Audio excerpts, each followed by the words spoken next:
Hoje é dia de Lê Responde, o nosso quadro quinzenal aqui do canal, em que eu ajudo vocês a responder algumas questões de provas, para ajudar vocês a estudarem. Então, nós incluímos aqui questões de provas da prova de título de especialista em fisioterapia, provas de concursos, provas de residência, tudo para ajudar você a estudar. Para hoje, eu separei duas questões do ENARE, do Exame Nacional de Residência, do último concurso que teve, 2022-2023.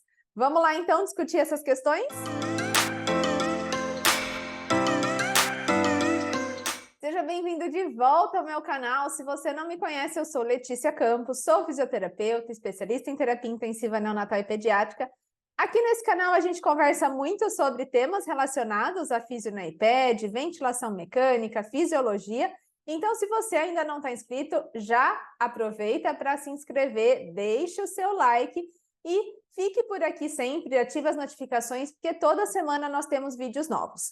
Esse quadro é quinzenal, mas toda semana tem coisas novas por aqui. Então fique sempre de olho. E já te peço aquela ajudinha. Aproveita e já curte esse vídeo para sinalizar para o YouTube que é interessante ele entregar para mais pessoas. Assim vai poder ajudar mais pessoas a estudar para as provas também, tá certo?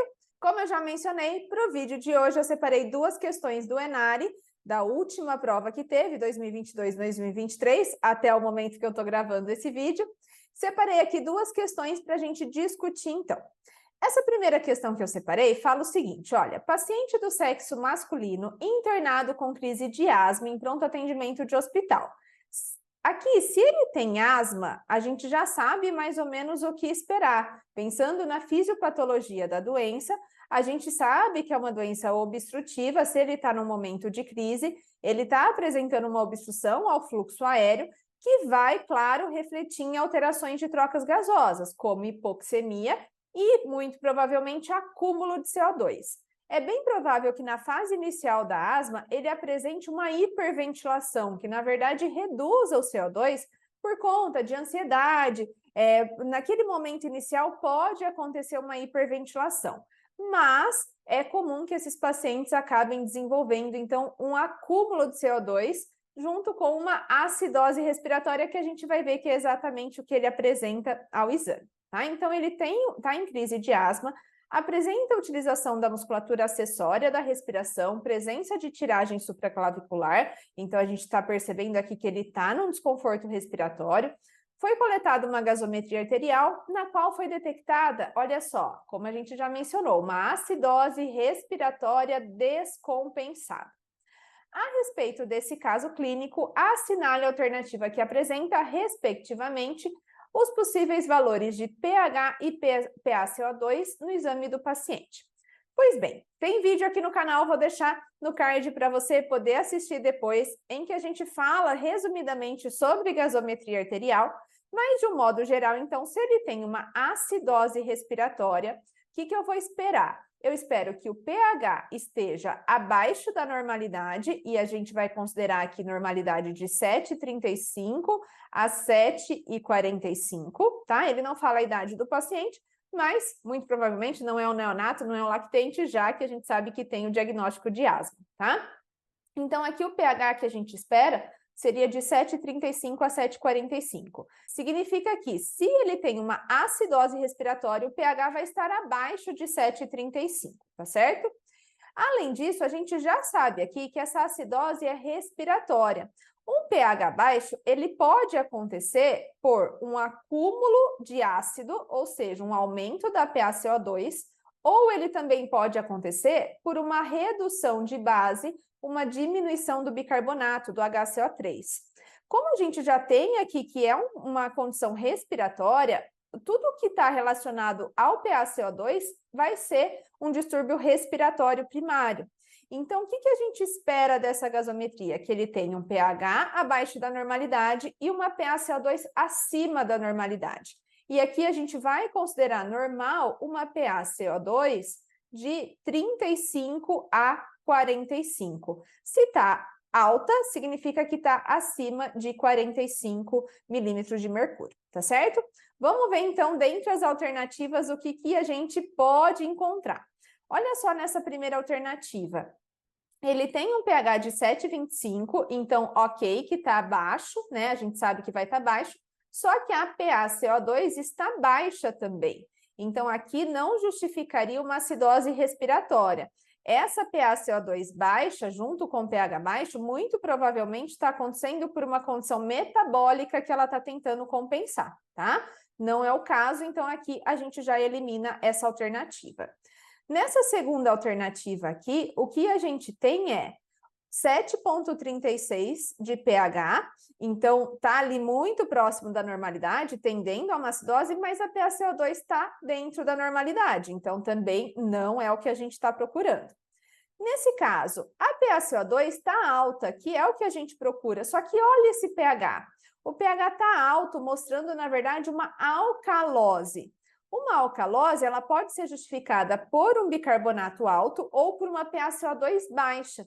Então, nesse caso, o distúrbio primário, mesmo a gente não conhecendo os outros valores dessa gasometria, a gente já sabe que não é uma alcalose respiratória, muito menos uma acidose respiratória, tá? Então, aqui também não seria a alternativa correta. Aqui um pH de 7,40, PaCO2 de 40, ótimo, maravilha, tá tudo normal, não é alternativa.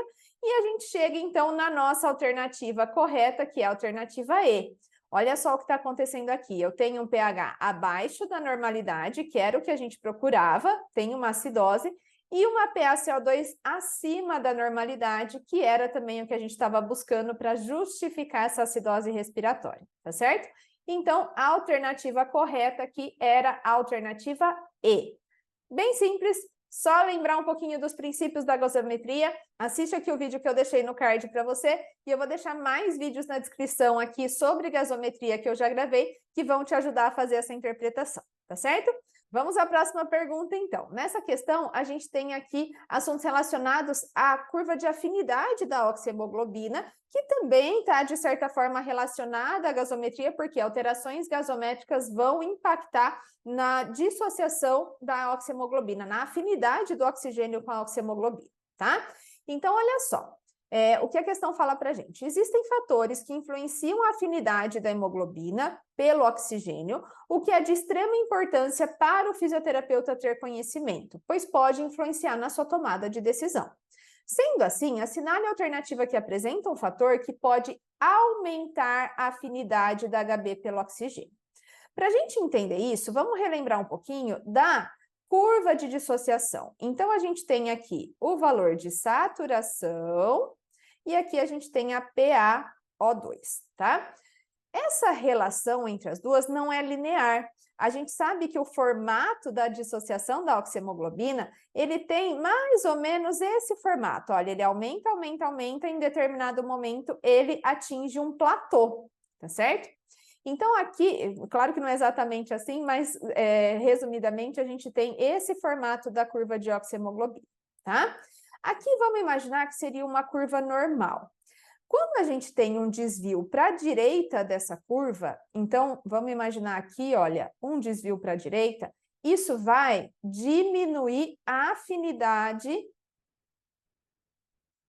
do oxigênio com a hemoglobina. Então, isso vai facilitar a entrega de oxigênio para os tecidos, porque diminui a afinidade entre eles. Quais são os fatores que desviam essa curva para a direita, ou seja, diminuem a afinidade do oxigênio com a hemoglobina? Aqui fica fácil da gente lembrar quando a gente pensa o que acontece durante uma atividade física. Pense que durante a atividade física, o oxigênio tem que chegar mais facilmente para os músculos que estão em atividade e precisam de oxigênio para produzir energia. Então, os fatores que acontecem no exercício, para ajudar você a lembrar, são os fatores que diminuem a afinidade do oxigênio pela hemoglobina.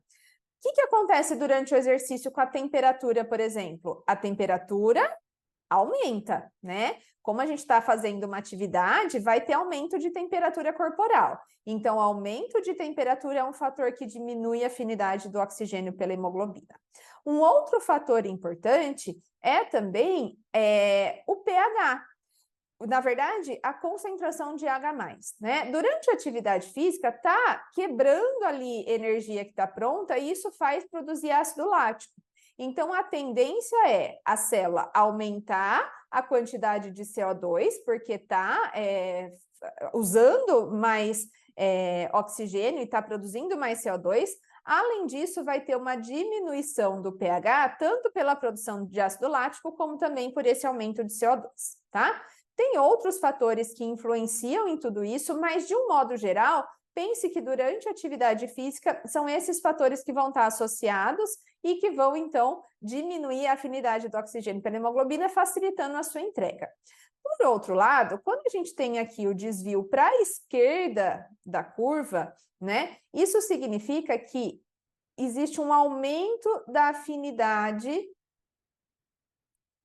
entre oxigênio e hemoglobina.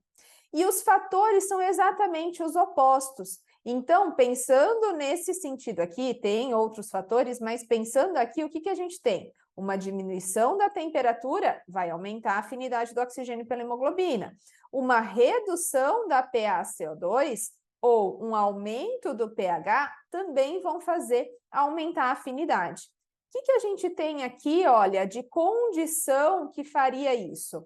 Acidose respiratória, não, a gente viu que diminui a afinidade, ele está pedindo um fator que aumenta a afinidade. Hipertermia, não, a gente já viu também que diminui a afinidade. Aumento do metabolismo, mesma coisa.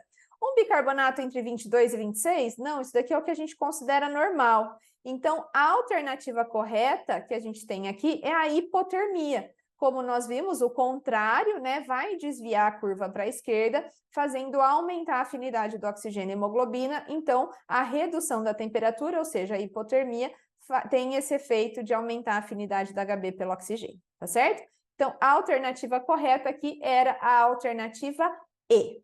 Tudo bem, pessoal? Espero que tenha ficado claro a resolução dessas questões para vocês. Se você gostou, não deixou o seu like ainda, deixe aqui o seu like. E daqui 15 dias, sexta-feira, sempre a gente tem quinzenalmente esse quadro Lê Responde por aqui, tá certo? Eu te vejo na próxima então. Tchau, tchau!